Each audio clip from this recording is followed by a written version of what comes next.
today's video mga lods, grocery time muna tayo. Yan, una kong pinuntahan tsinelas kasi nasira na yung tsinelas ko. So dito ako sa mga lalaki na portion.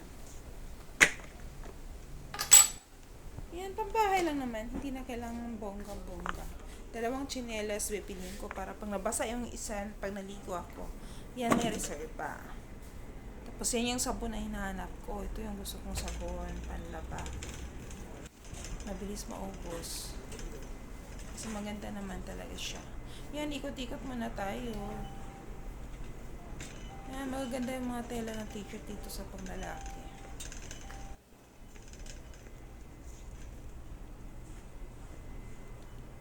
Yan, isyoso mo na. Yan, magaganda yan.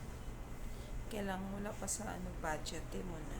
Mahal na mga bilihin dito, grabe. Bilihin monthly, tumataas yung sahod ko na, ano? Na stock up, na frozen, parang ano yung sahod ko, frozen in time. Thank you for watching mga lods. Please don't skip ads.